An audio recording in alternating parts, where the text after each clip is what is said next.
hari ini. Jadi kadang ngirim orang berdasarkan gantian SPBD sudah dipakai, bukan berdasarkan kompetensi. Ini masalah. Mudah-mudahan yang hadir di sini memang berdasarkan bidangnya dan berdasarkan kompetensi. Yang berikutnya kedua, nah ini yang akan kita mulai tadi. Bu Nani sudah menyampaikan pengantar sangat bagus tadi, Bu Nani. Bapak Ibu, saya mau tanya, kira-kira pertemuan di sini tadi ada 3 poin apa? Ada yang tahu? Silakan maju. Bu Nani tadi udah ngantarkan bahwa pertemuan ini untuk bahas 3 hal. Kalau 3 hal ini terurai, ini beres urusan Pemda dan urusan polisi. Ada yang tahu? Saya kasih aja. Ada yang tahu? Ada yang tahu? Baik. Jadi ada 3 hal. Pertama, kita duduk di sini untuk belajar sesuai dengan Presiden bagaimana menyederhanakan struktur. Saya dulu Pak Rudi, waktu jadi bupati adalah kabupaten sakitnya A. Pertamanya itu. Kenapa? Kami pangkas 4 kepala dinas dari 2. Jadi kami nggak sibuk lagi cari ASN, saya pangkas. Yang kedua, kemiskinan dari 20% turun ke 4%, 8,5%, dan seterusnya. Jadi struktur ini penting. Nanti bagaimana Bapak Ibu, mestinya besok ini nggak banyak mengembang struktur tapi tambah kecil. Belajarnya bagaimana di sini. Kita sudah sederhanakan ini struktur organisasi yang menghilangkan eselon 3 dan 4 tadi sudah 48.168. Kemudian pengalihan jabatan fungsional sudah 43.000.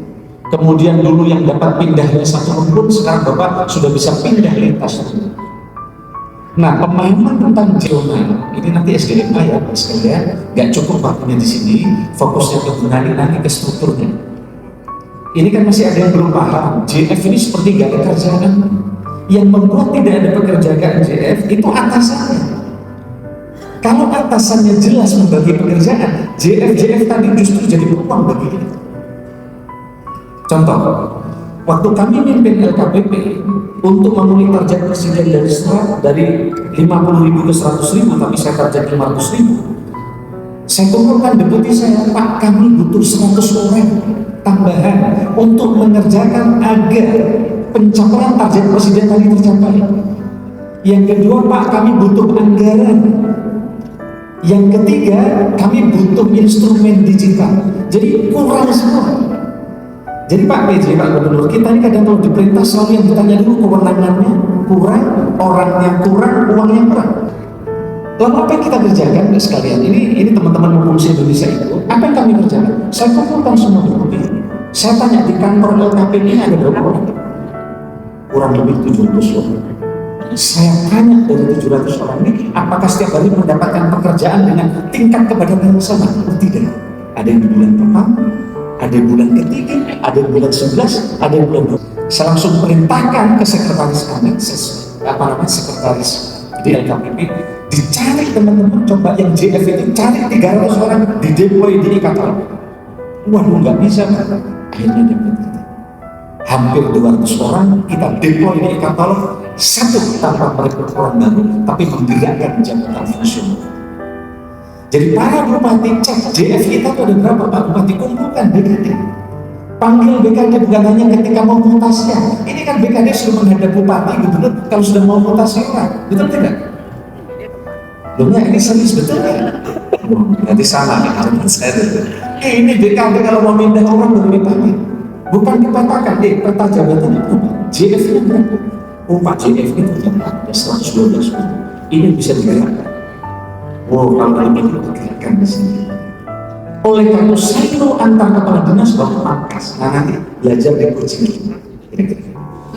Tapi proses bisnisnya Bapak juga pangkas. Yang tadinya panjang, Bapak pendekkan. Bapak masih ingat gak ini? Bisa nggak Bapak bikin e-katalog lokal? Nggak bisa.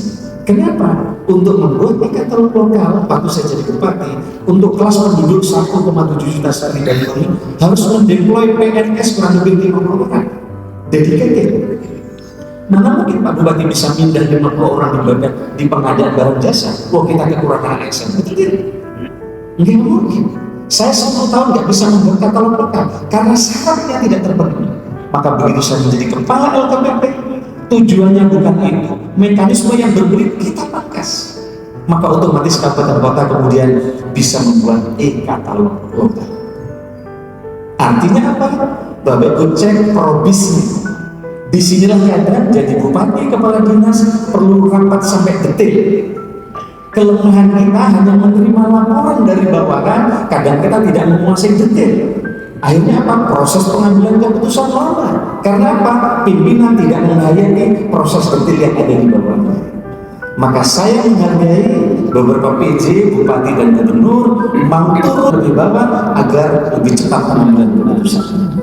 Nah, Pak sekalian nanti inilah supaya ke depan birokrasi menjadi lebih bijak. Dua yang dimaksud Gunani tadi selain berdasar itu adalah sistem kerja. Nah, tadi Prof sudah menyampaikan. Jadi Bapak Ibu, saya tadi minta ke Bu Nani, nanti kan ini Bu Nani panitianya, sampaikan di forum ini tujuan rapat ini apa. Kadang kita ngumpul nggak ngerti tujuan kita apa.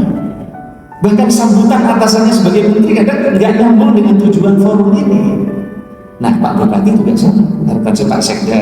Ini kan Pak Sekda banyak ini sering mewakili Bupati. Tanya, besok aku sambutan itu maksudnya apa?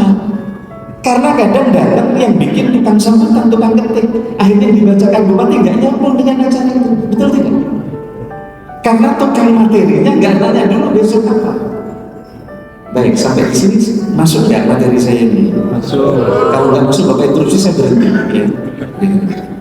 Jadi Mbak sekalian, saya pengen kita ini berubah bersama-sama dari kita. Kita ini kadang minta kewenangan terus. Kita belum sempat mengerjakan. Ingat dulu, saya punya teman setelah jadi bupati nyesel setengah mati. Kenapa? Karena waktu jadi bupati banyak perjalanan dinas, nggak sempat turun.